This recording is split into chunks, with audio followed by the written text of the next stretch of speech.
My name is Hey, Peter Peter. Thomas. Hey, Peter Thomas. I'm 52 years old, 52 um, years young. Awesome. ex-military man. I'm in actually pretty good shape.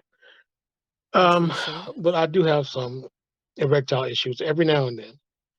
I was wondering, I've purchased the potassium nitrate. I was wondering, should I take that daily? And if I should, how much should I take at one time? Um, Okay. how often Okay. per week should I take it, if at all? Or would you suggest something else? Awesome. Um, yeah. Awesome. Well, thanks for your question, Peter. And I'm assuming, Peter's 52. He's having, just a little issue with his erections, needs a little boost. And he's wondering about the potassium nitrate. And, just to give you a backstory, potassium nitrate is kind of one of the key ingredients in the nitric oxide supplement that I recommend. And the thing about potassium nitrate or nitrates in general is that if you Google it, it really kind of comes up and it says, oh my God, this could cause cancer and so on and so forth.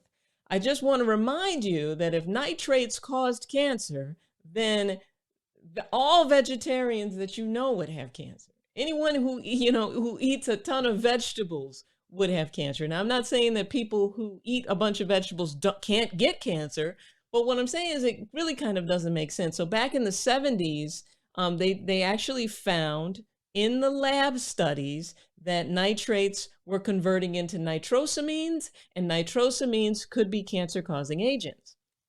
When you're using potassium nitrate or even sodium nitrate, what we know now is that vitamin C acts as a buffer to ensure that your nitrate doesn't turn into a nitrosamine, which is the part that's questionable, and that can be a problem. So that's one thing.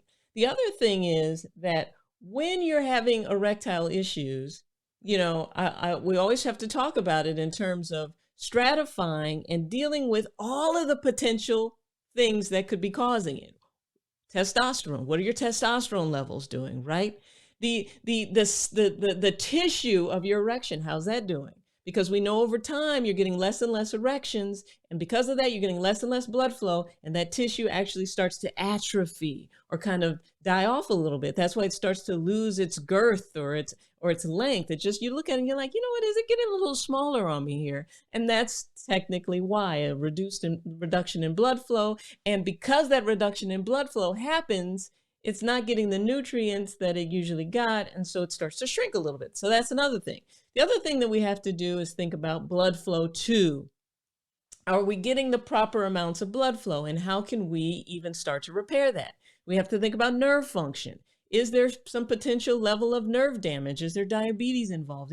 Have you been riding your motorcycle around and now the pudendal nerve has been damaged? Is it because of bicycling? Is it because of something's happened? Maybe some low back pain that's interfering with nerve function down there. So we got to think about nerves. And we got to also think about mental health types of things. Is there some type of blockage happening mentally that's kind of, this self-perpetuating cycle? I think I'm going to have ED, so I have it. I think it's not going to work, so it's not.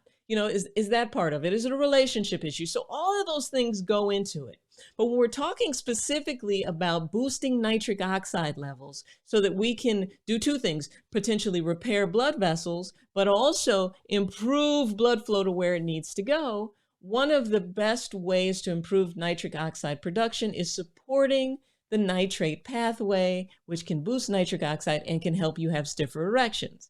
So, for instance, the way I'm telling my guys to use the potassium nitrate based supplement that I recommend is to just on a regular ongoing basis, you start out with one a day, see how you like it, see how it's going. Then in week 2, you start considering taking 2 a day. And on the days where you're going to have intimacy and you'd want to have, or even you just want to get an erection and you feel like you need an extra boost, that would be a day where you could take 1 or 2 more right beforehand. This is equivalent to drinking one of the smoothies in the smoothie recipe book, right? So what we're doing is we're supporting the nitric oxide production pathways through diet and or through supplements, and sometimes both. And the concept is if Viagra, Cialis, all those types of things stopped working for you, one of the key things that we recognize is that it's likely a nitric oxide issue. They used to work, but now they're not working as much, or they're not working at all because the nitric oxide is not there. And in order for those drugs to work, you got to have nitric oxide present. Nitric oxide is there to help you expand and engorge, right? So that would be my spiel to you, Thomas, is that you got to look at all the different parameters. But when we're just talking about nitric oxide and boosting that, then what you can do is on those days, now you use your test strip to test to see where your levels are in your saliva.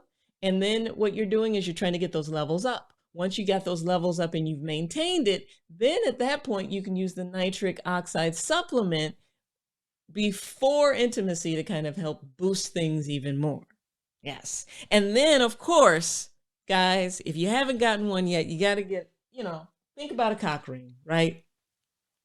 You get as hard as you like, and then you put a nice cock ring on, slide it on, and it just helps you stay that way.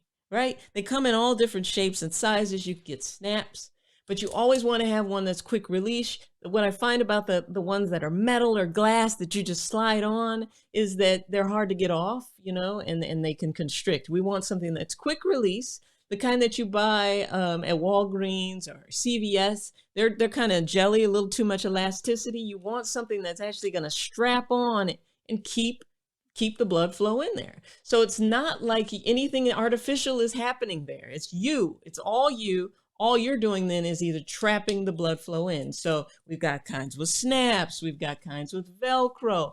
Velcro usually is for guys who have thicker. They've got more girth because a lot of times that Velcro is spaced out a little too much. So this is for thicker gentlemen. Then you have the basic kind where you are actually sliding it on and then sliding it up. And you're keeping it as tight as possible. And then you're always releasing your cock ring within 15 to 20 minutes of it starting or launching, right? Because you don't want to cut off circulation for good. You're just trying to trap the blood flow in there. And that's the quickest and easy way to deal with venous insufficiency because the veins drain things away. And if your veins aren't intact, you get a nice one, but you can't keep a nice one, right? So that actually helps. But also what'll help too is those pelvic floor exercises I talk about, the dick ups. What you're doing there is you're supporting that muscle or that sling, that bulbar cavernosum that goes around your erection and helps keep it there because the muscles actually help trap the blood flow where it needs to be too. So you've got two different ways of doing this. So I can't reiterate enough that if you're over the age of 45 and you start to notice a little bit of a decline, first thing, before running off to get this online prescription drug, get a cock ring.